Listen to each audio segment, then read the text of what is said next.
for a special Fango Convo. Today, I am joined by the cast of Sacrifice, Sophie Stevens, Ludovic Hughes, and Barbara Crampton.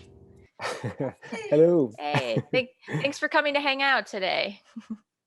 Thanks for having us. Yeah, thank you.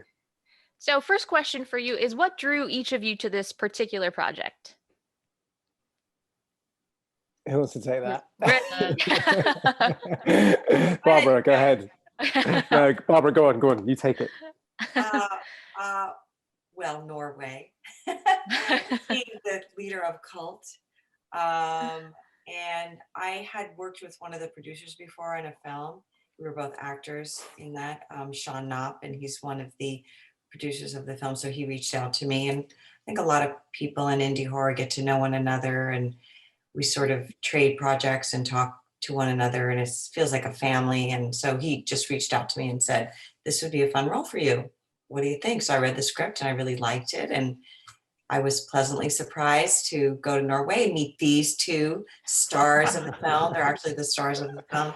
And they were just fantastic in it. So it was a great experience.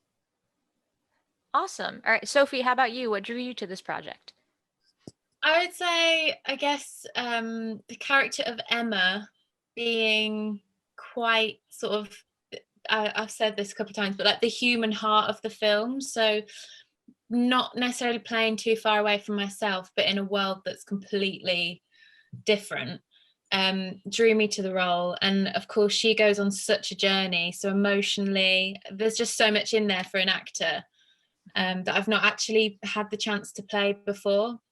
So that would be, and Norway. Nice. Nice. And Ludwig, how about you? I don't know if Barbara or Sophie will testify to this, but sometimes when you audition for something and you leave the room or the meeting where you've done a tape or for something, and there was something about the script that kind of sticks to you a little bit, and you kind of think, yeah, I got that one, or like even if I didn't, I really hope I got that one. And that definitely happened with this one. And then, I mean, obviously the Norway thing, when we were out in Norway, I mean, I just felt to myself, if for nothing else, this is the very reason I happy to be here, because it's just such an amazing place. So yeah, probably just that kind of like, not really sure what it's called, but that feeling of like, yes, I really need this or want this script. I definitely had that with it from the first meeting, for sure. Awesome. It's such a gorgeous location. I was wondering if you guys actually shot in Norway, and the answer is yes. I got my answer. Did it look like we didn't? Was it like, did it look like CG? No, it didn't at all. That's why I figured you did, but I was just like, what a cool experience. But I feel like that has to lend itself to the development of your character also. Like, you're transported completely to this other world, I feel like. So does that lend in like your character building as well? Yeah, you're going to have to direct a question to some of us, because I have no idea who's going to answer, but I'll take this one. I'd say that, like, yeah, definitely the whole experience of being lifted up. You always go somewhere else to shoot on a set, but the whole feeling of being lifted from London and being taken, to a completely other place, which I don't know about you guys, but I'd certainly never been to Scandinavia at all, never even sort of, yeah, and that really felt like, I don't know, it did feel very alien to me, despite everyone kind of looks like us, sort of, but they've got a completely different language. I don't recognize any of the words. It felt very alien, which helped for sure for me. I don't know about you guys. Yeah, and I think they originally were going to shoot this somewhere in England, but they felt like it might feel too Wicker Man-ish, so they decided to shoot it in Norway. And one of our writers and directors, Tor Mian, his ancestry is Norwegian, and they looked at some locations there and they felt like that would really be a good template for the mood of the film. It seems like it's very welcoming and open and green and lush and gorgeous, but there's somewhat of a claustrophobic feeling in a way, because we can't escape. None of us can leave the island. The people that are on the island and the people that come to the island, very difficult to leave. So there's a false sense of security and beauty that lures you in, and then you see the evil underneath. It was a fun juxtaposition. It definitely it has its own tone, I think, a lot having to do because of the location. But then that juxtaposition is such like a deep rooted horror of like, look at this beautiful, friendly stuff. And then there's like this sinister underlying thing. Like that's always just like that's like a primal fear, I think, that everybody has. Yeah, it's just like give a fjord or the ocean as an example. It's like it's two such polar opposite sides, both. Yeah, I definitely felt that. I think Barbara, you said it. Just I don't know, whatever you said. I think because I think as my character was so obviously gets quite desperate to be somewhere else, and we knew just being there filming that it was so impossible to get somewhere else. Like when we first got there, I think it was 3 hours just to get to our little fjord. And wow. From the airport, yeah. And it wasn't necessarily very far away. It was just in order to travel round all of the fjords and then cross over a ferry, and you really are isolated out there. Yeah, that's a terrifying concept. But it can be lovely but terrifying also. It just depends, you know. So, Barbara, did you have a lot of fun doing the Norwegian accent? Was that kind of like a playground? I did, and you know, I went more Norwegian than even any of the other Norwegians because I felt like as the leader of the cult, I should be kind of old world. So I hired a Norwegian linguist to come over to my house, and I said, well, how would an old timer say some of these lines, you know? And I picked out specific operative words, mostly like the names of people, to even speak like an old time Norwegian would speak. So that was really fun for me. And where we stayed at our Airbnb, the girls and I all stayed together in this beautiful place at the bottom of one of the fjords by the water. And our host was a Norwegian lady who had lived in that house her whole life. She grew up in that house. She had her own family in that house. And she said, I'm just going to live here for the rest of my life and die here. And, you know, they do this thing with their rolling R's. One of the characters' name is Ostri. And to say that, you know, she could say that so easily. It would just kind of roll off her tongue. And so I would go to her every time I would see her. I'd say, I have this line of dialogue. Could you help me with it?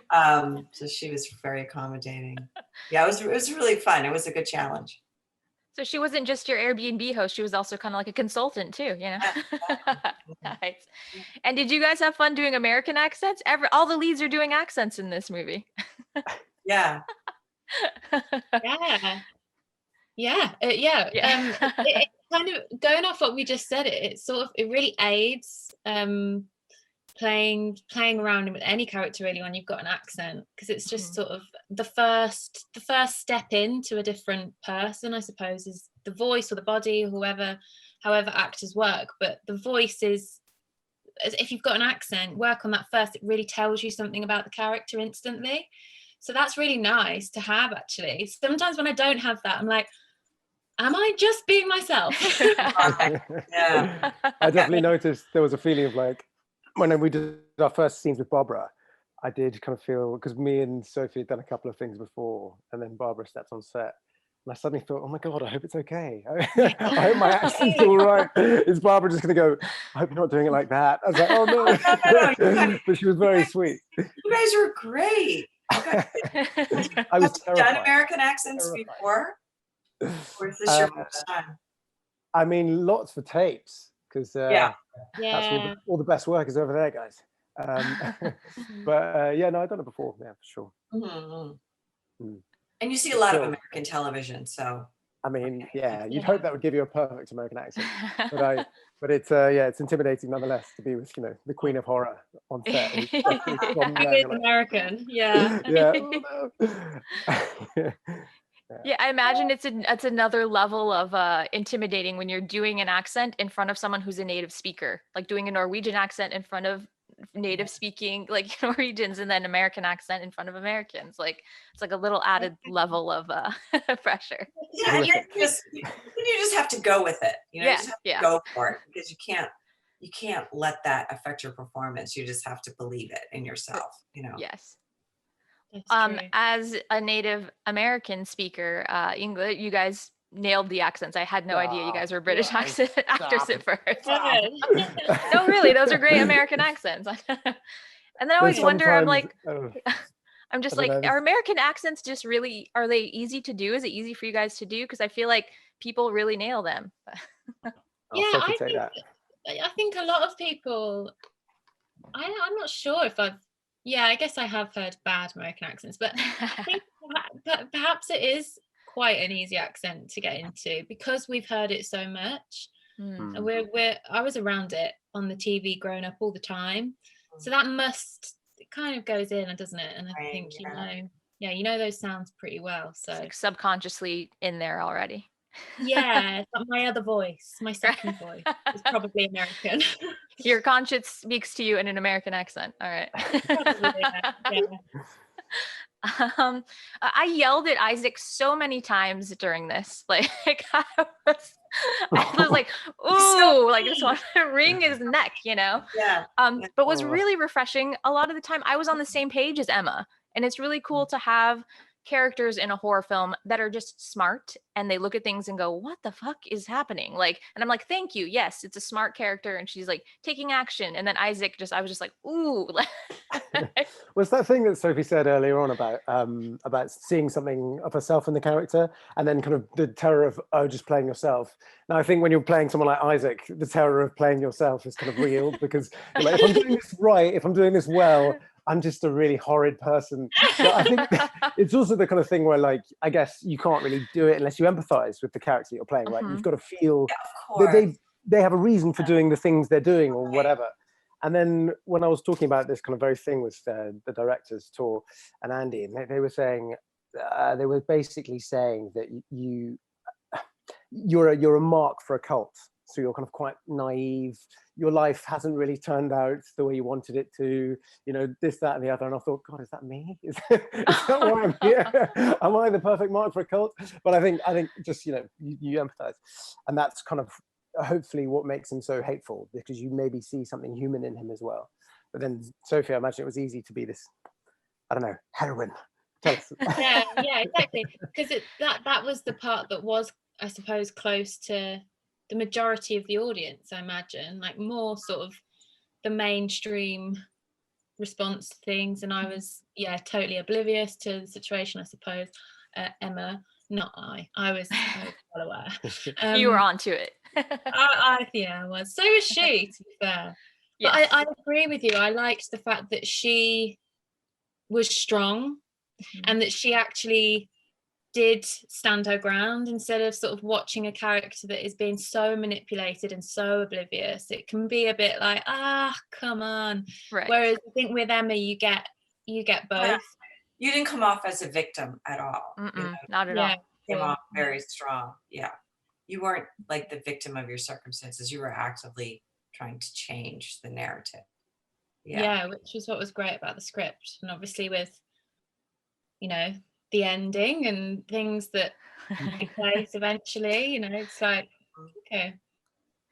I feel like as actors, this had to be fun for each of you because all of these characters were quite layered and there's a duality to everything. There were a lot of likable elements to Isaac. I didn't just full on hate this guy, you know, and that's you. But as an actor, you have to bring that likability and then there's this other stuff layered in. Yeah, and then Barbara, yeah, and you know, I think Ludo found that humanity, especially in that very first scene that we did together. You know, I can't remember which one that was. Well, when I come to the first one in the script or the first one we did together, which one was that? Which one? The first one in the script. I think that was the first one we did together too. I'm not sure now, but yeah. I'm with you. At your house when I came to tell you about your mother. Yeah, I'm with you. And you know what had happened and asking you questions, and you found something out about your past that had been haunting you for so long. And it was, you know, you did that so well. It was really moving. It really affected you. And so, you know, I felt sorry for you. in the beginning, which made a nice. I think that scene, that is one of my favorite scenes. Yeah. Yeah. No, that was in terms of I don't know, like there's so much which isn't in the script, which sort of me and Tor and Andy had kind of talked about. Me and Tor had this long thing where we were sending each other emails, these kind of huge essays about backstory, and then when it came to the end of it, I had this kind of tranches of text, and I was like, how do you get this into something that people can actually see? So if you saw anything, then that's good. Yeah. It definitely comes across because it's like I said, I couldn't just full on hate this person. Like I still empathize with him as a human. I was like, oh, this guy's pissing me off, but also like I can't like full on hate you. Yeah, well, I mean, where it comes from.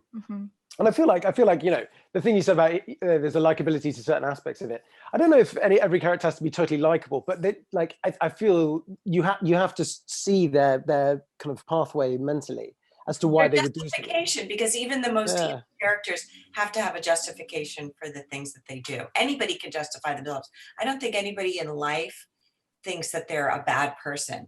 No. Unless they're a serial killer, they might. But everybody, pretty much everybody's able to justify themselves. Yeah, and that's why as humans we like to watch characters like Isaac and bad characters sometimes, because we all have those parts of us that we sometimes have found in situations that we aren't quite ourselves in, or something leads us to somewhere that means we're doing bad things. And it's interesting to watch a character in that situation, especially if you can see glimpses of, you know, the hurt that Isaac's been through and things that came out in that scene and at the beginning of the film, where you do definitely see him as a husband and a loving character.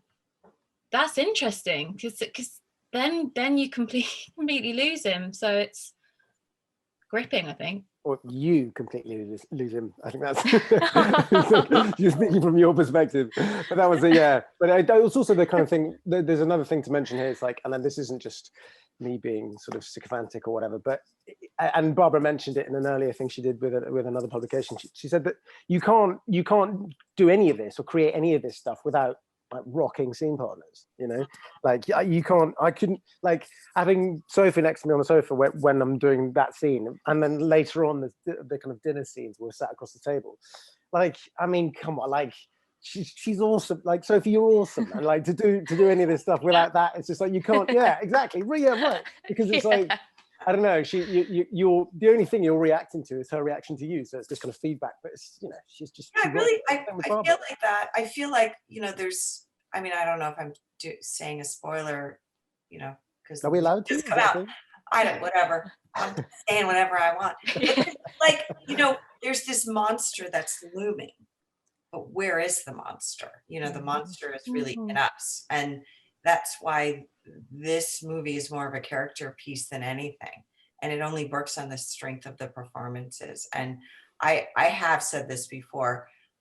I was blown away and delighted when I got there and I was working with you guys. We were rehearsing for a few days before I started filming, and I was like, oh, we got this, because you guys just were nailing your performances and so interesting, and you're so good.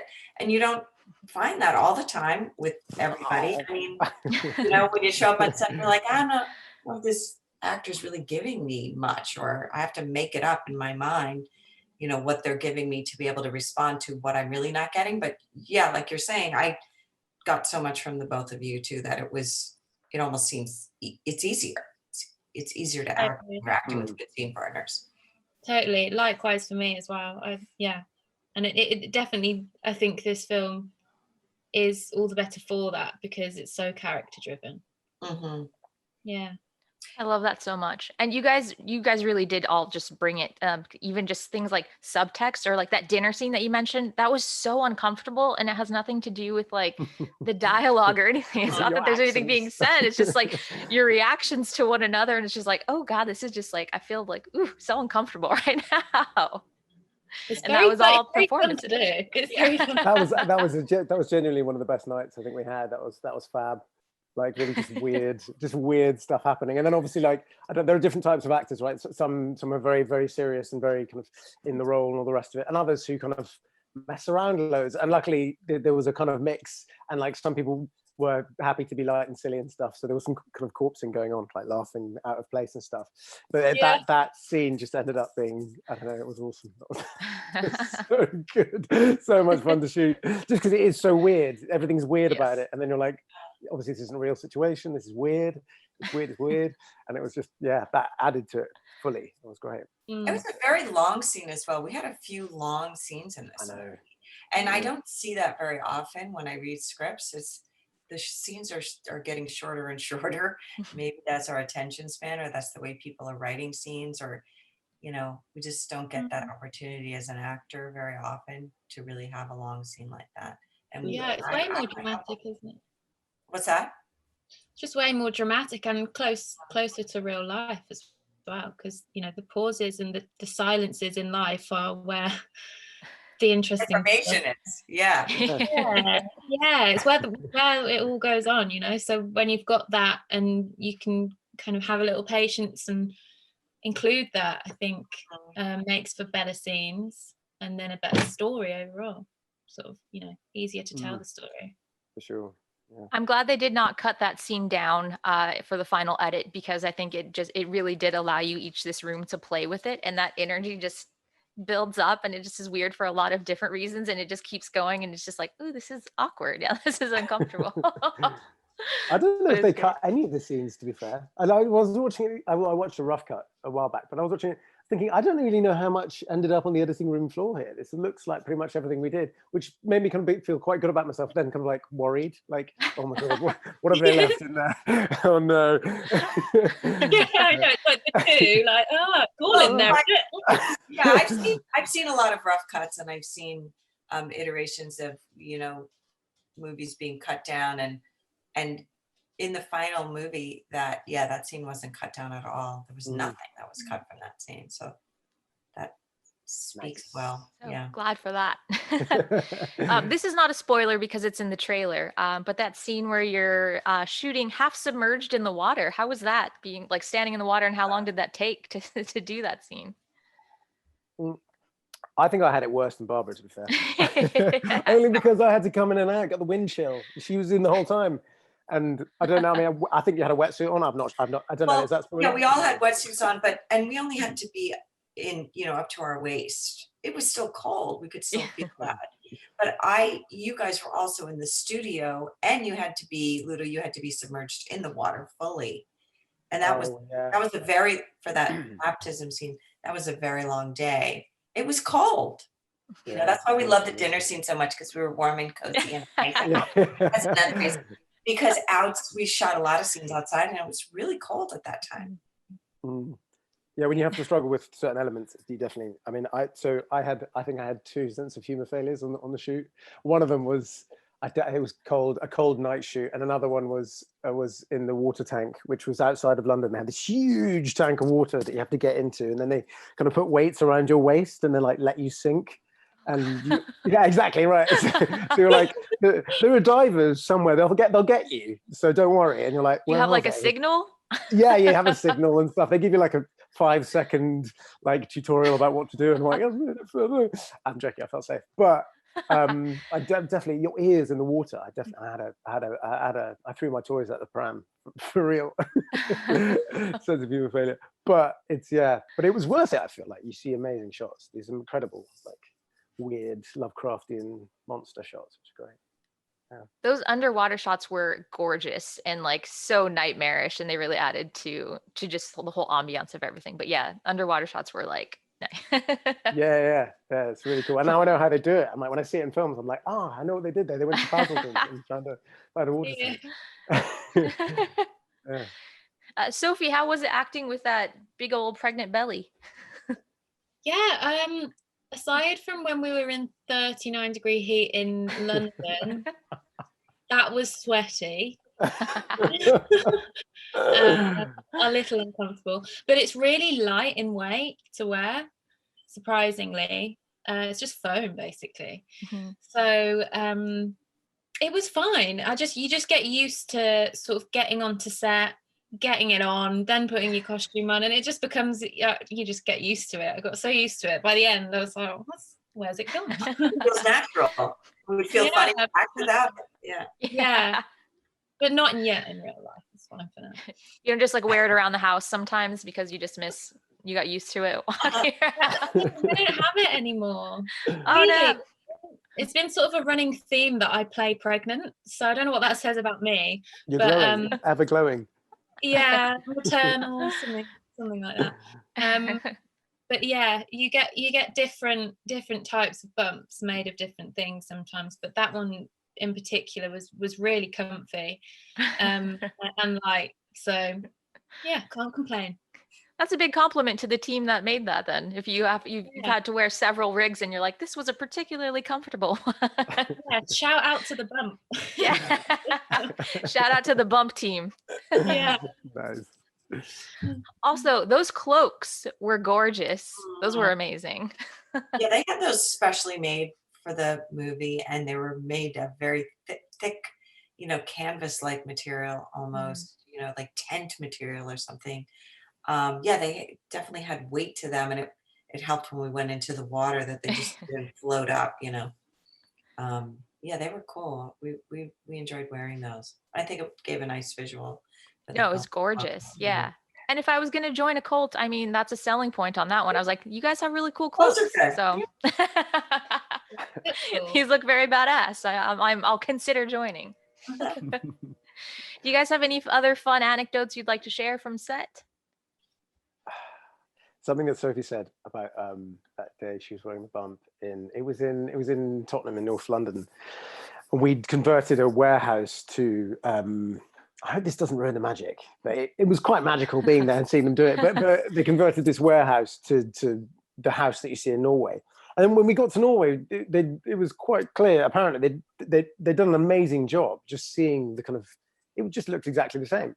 And then when we were there for that week where we did those shots, it was, as Sophie said, like 33 degrees centigrade, No, which it was Barbara, actually 39. It was 39 degrees, so Yeah, nearly I 40 remember. degrees centigrade. And someone needs to translate that for Americans. Barbara, what does that mean? That's very hot. That's really amazing. Yeah, so it was It's like 103 or something. Yeah, it was. Oh God, it's that hot? Okay. Yeah, jolly warm, and so yeah. It doesn't get that hot in London usually. I mean, these days it does. Thanks to all that. But yeah, so we were doing a scene where I'm delivering in this dream state. I'm delivering a child. Spoiler alert. Sorry. Yeah. And so it's happening in this dream state, and this is a very high octane scene. So we're both kind of taking moments for ourselves and getting ourselves ramped up to do this thing where I'm supposed to be delivering this child. And as Sophie said, she's wearing this bump, which is foam and like plastic. You couldn't find a better insulator. She's like in a kind of foamy wetsuit. I don't know what you're about to say, Ludo. I'll tell you exactly what I'm about to say. No, so I kind of rush in and deliver the baby, whatever. This baby's been delivered. I'm looking down at this baby, and I'm so sweaty that drips are coming off my nose and landing on the child's face. And I thought, I got over to the monitor after the shot just to kind of see what was going on. And I talked to Andy and Tor and said, that looks really gross. And Andy just goes, yeah, good. Yeah, great. And then there are other scenes where me and Sophie was in the same location, same place, doing the same thing. We're trying to, we're basically making nice in bed one evening in one of these scenes. And I'm just gross, and I'm like, it's just.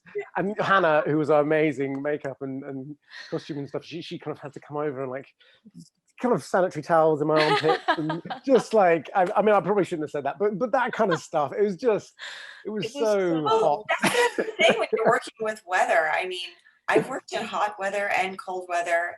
You never get the perfect weather conditions for any movie, and you just have to deal with it. Whatever it is, you just have to ignore it and pretend that the weather is what the story is, no matter what. So I couldn't tell that you were dripping wet. So add to the scene. I bet Sophie could. I bet she could. So, you stink. Get away from me. And Sophie just like wipes it away.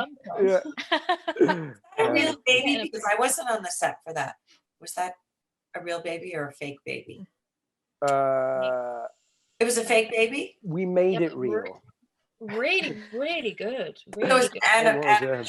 It looks real. I've worked with real babies, but I've also worked with like very expensive faux babies, and what they do now is amazing. What It really is. yeah.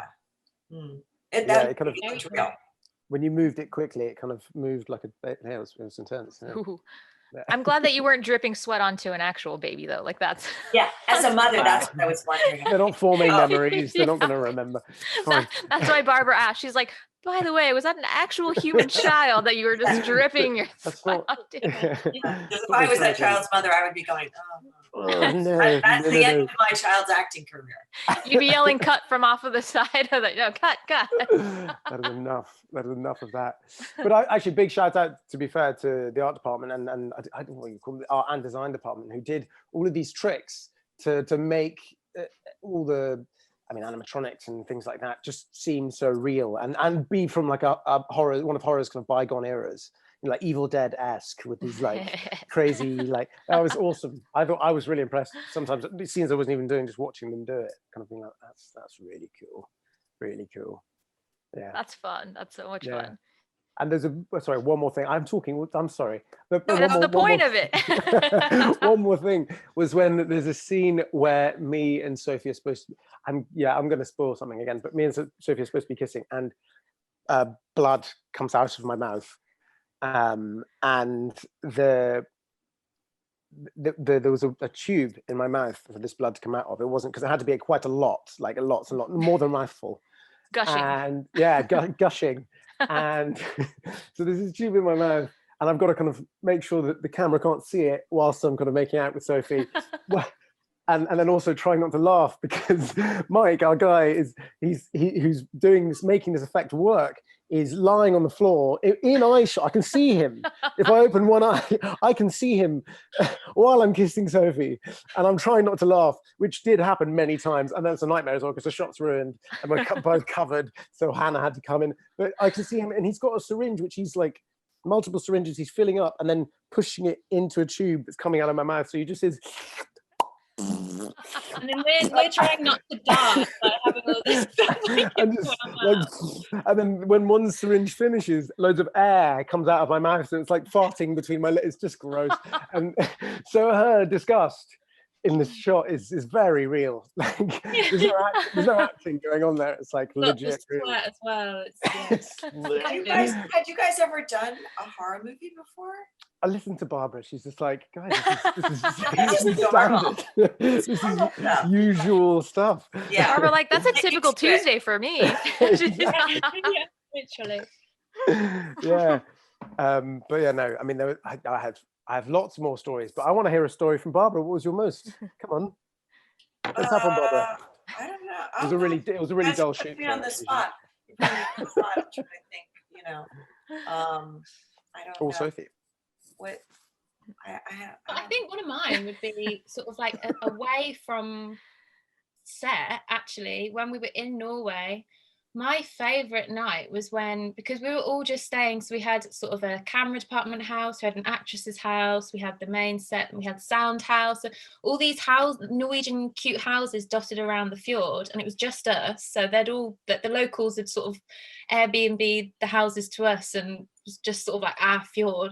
And one night, Ludo, you did so much fishing in the end that we all had a barbecue with the fish and kind of got together. And then there was a local actually who came, and he brewed his own beer, and he brought it down. So it was like this evening of just sort of a bit of time off, but because we were all staying there, obviously lots of hanging out, and it was so nice. It was just so sort of wholesome. Fish and beer, it was great. Yeah, local. I was hoping you're going to bring that up, actually, because the fishing was my favorite bit of the whole thing, actually. Yeah, you got into that a lot. It's like the most epic summer camp. Oh man, it was so good. Well, and part of being there was just being in that beautiful place, and the girls stayed at this beautiful, really cute, quaint house that was right by the water, and we'd wake up every day, and it was like the sound of music on the top of the hill. Yeah, it was glorious and gorgeous. It was just such a beautiful place to be. Yeah, and the sort of the downtime that we shared, Barbara, every now and then we'd just sit down in that lounge and just not talk about work, not talk about the film for a second, but just hang out. And that helps so much when you're on a project together. And then Ludo, I'm going to bring up the fjord swim, the bet. I never got money for. So Ludo went swimming one day. Found it pretty cold. One day I went swimming every day, every single day. The first Getting into his character. The first time. Basically, you're about to hear some machismo nonsense from about me, and it's whatever she says is completely justified because I was an absolute moron about that. But listen to what I've she has got to say. photos to prove it. So Ludo challenged me, said that the fjord was too cold to swim in. It wasn't because you were a girl. That's what you. Come on. Come on. Wow. No wonder this marriage kind of does not work. Anyway, I took the challenge. He said if you could swim into the middle of the fjord, he'd give me £100 because there was no way I was going to do it. So me and Joanna, who plays Astrid, one day come down in the morning, and I think, oh, I've got to do it. Like, I can't get in and not do it now. And we did it. Me and Joanna both swam to the middle. And I never got my £100, so. But I did it, so I don't need the £100 because I can just pay on him. There's £100, yeah. And do you know what my excuse? Well, do you know what my excuse was? Now, just hold on, because what I said, the only way to prove you swam to the middle of the fjord, and this is like sort of a math test from school, is if you swim completely to the other side, because then I'll know you swam to the middle, because then you know. Oh my goodness. Which is so childish. And that's what I said. And do you know what? Yeah, Sophie, I owe you £100. Sorry. You're in trouble. Look at Barbara right now. You are in trouble, sir. I know. I mean, yeah. All right, fair enough. She said, Also, badass of you to do it. So yeah. Oh, man. Like, it was. I was amazed. I was sat there with Brian, a friend of mine, a friend of ours from the shoot, the gaffer, and we were just sat there watching, and we were like, I can't believe she's actually doing it. Yeah. But you know what? Because of the nature of the film, getting out into that water, who knew what was going to be underneath there? Yeah. Really, in my mind, all of the, we've been playing around with these tentacles on set and talking so much about all of that stuff. Creatures in the water. Yeah. Did you feel that when you were in the water? Did you just? Yeah, because that's such a big part of the film. That water. Monster lies. Yeah. Yeah. I mean, it's so deep. I mean, basically the fjord. It's like an inlet, right? And you have a tiny bit of kind of rockiness, and then it's just black. You can't see after about 5 meters out, it just vanishes. The kind of shore just drops. And obviously, because it's like glaciers and stuff from ages ago, it's super deep. So yeah, Sophie's right. When you're in the water, you're terrified. I had dreams and stuff. It was weird. Like that's scary in itself. Like that's already scary. But like if I'm thinking in the headspace of tentacles and like creatures, like what? Yeah, Cthulhu definitely could have gotten up there. It's deep that's enough. Where he lives. Yeah, he does. Yeah, he does. Yeah. And go on. I felt a little safer with the wetsuit on. Because it was thick, and I thought, well, nothing could bite me through the wetsuit. Tentacles are not getting through this. Yeah, there was like your armor. The last shot of the film was a night shot, and Barbara had to do this as well. I think when a night shot when we were walking into the at the end when the floaty thing goes off into the water. You mean? No, there's a scene where it's kind of the nighttime procession. Oh, yes. I didn't go in. They had somebody. I had a double. Yeah. And you only saw the back of me. So they said, oh, well, we can have somebody else go in for you. So I didn't go in on that one. What were you going to say about it? Well, they didn't get me a stunt double. but the last shot of the film, which the last thing I ever did before they kind of wrap me, was a scene where they had a boat floating further out, right near where our house was. They had a boat floating further out. And I, again, had these weights, which they still had, around my waist underneath my T-shirt. And I was in a T-shirt and underwear. And I had to walk out towards this boat. And then as the kind of bottom of the fjord fell away, I just had to let myself sink. And it was nighttime as well, so it was pitch black, and I just looked at the blackness as I kind of sunk, and I had to stay under the water for kind of like, I don't know, 15 For how seconds. long? I do 15 seconds remember or that so night. while they got the shot. I mean, I think you can see it in the film. I forget where it is, but there's a shot where I kind of vanish and disappear. But yeah, I mean, the blackness, just the nothing, sort of like, oh, The inky So, yeah. black fjord as you're just disappearing. That's so Yeah. scary. yeah. These But are the all play- the stories that make acting exciting. Yeah, I swear most of it wasn't even like, most of the reason why we do this kind of stuff is the thing that Sophie was saying with Barbara, just like having that like nice downtime, that amazing chill time in your house. Like that's why you do it, to have these amazing times away.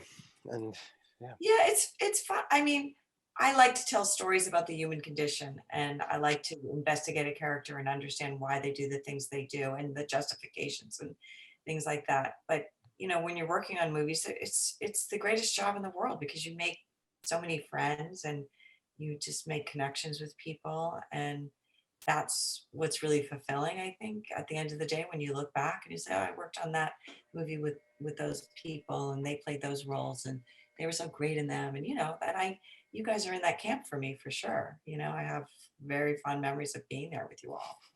Yeah, me too. And getting to work with you, Barbara, as well. It's just made the film 100%. yeah, mega Can't not positivity. say that.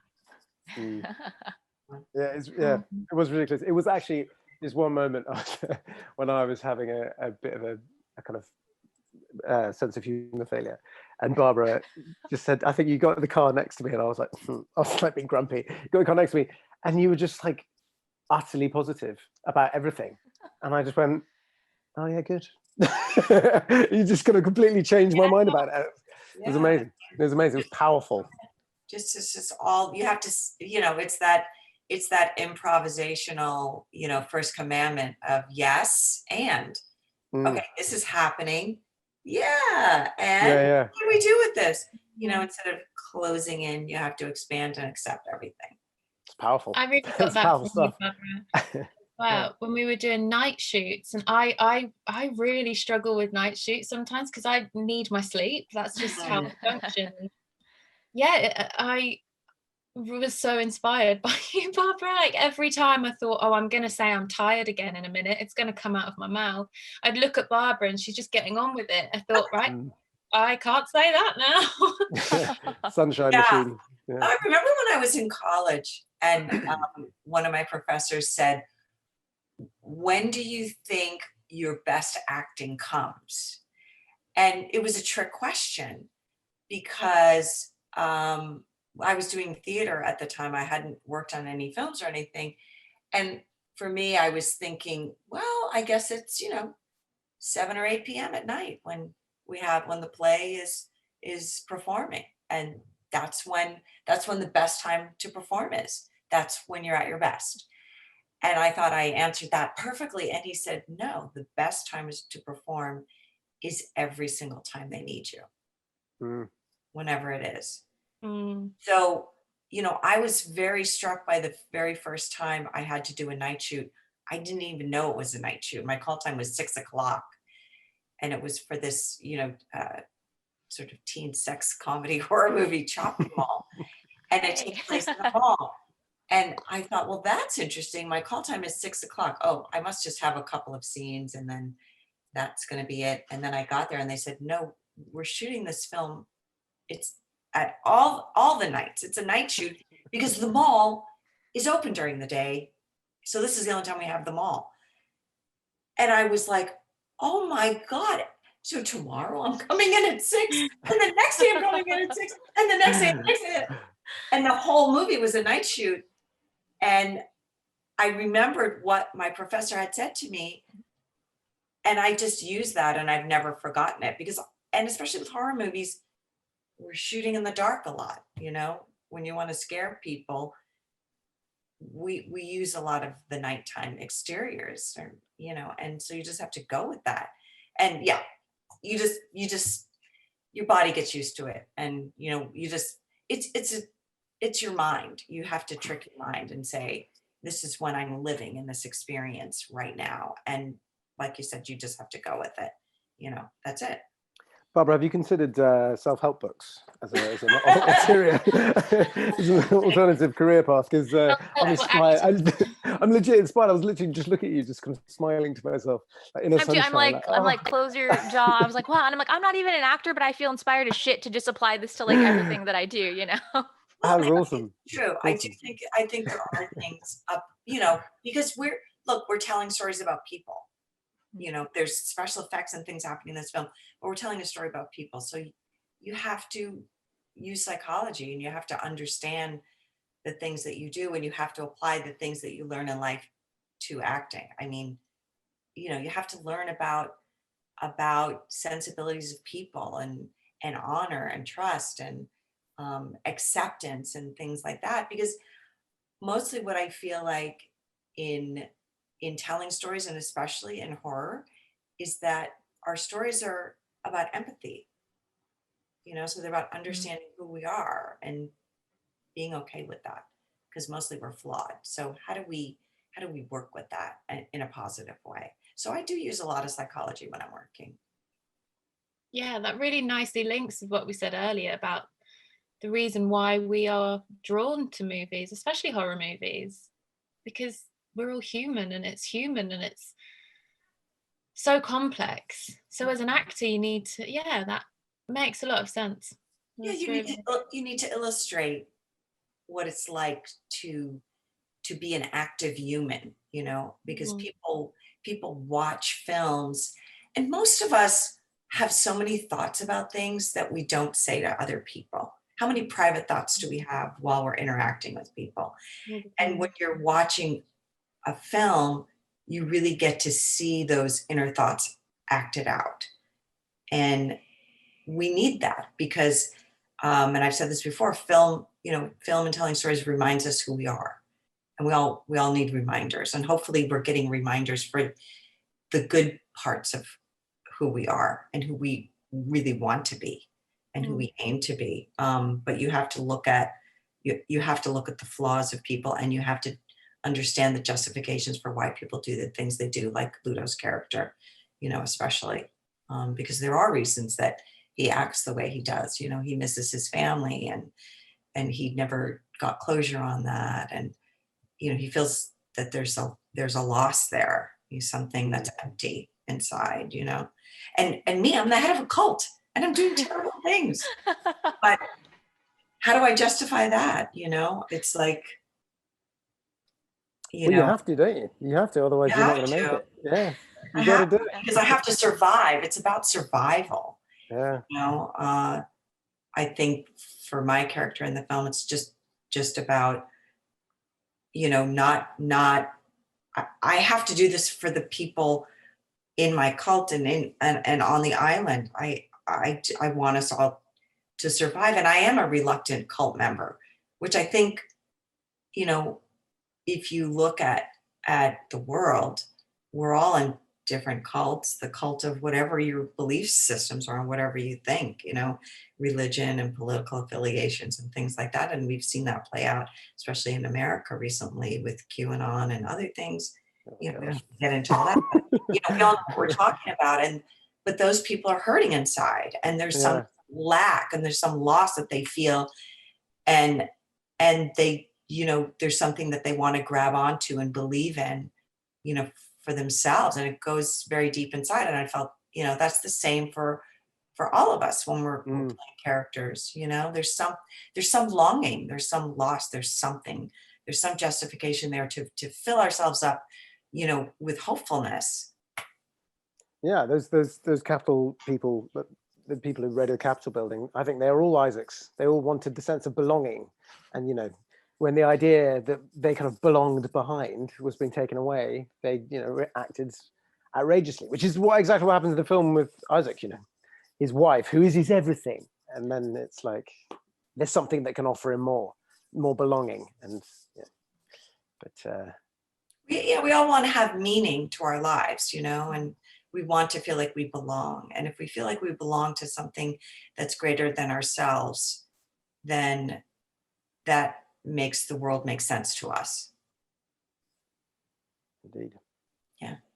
Love Wow, that. we And really went in a philosophical direction. no, I live for that. So I'm like, this is fantastic. I'm like eating this up. This is great. I'm so intrigued by this. Do you guys have any parting words for us? Anything else you'd like to share? Watch Sacrifice. Yeah. Join us. Sacrifice. Okay, yeah, Sacrifice is now available on demand, so check that out. Subscribe to Fangoria if not already, fangoria.com for cool merch. You can find me at horrorgirlproblems.com.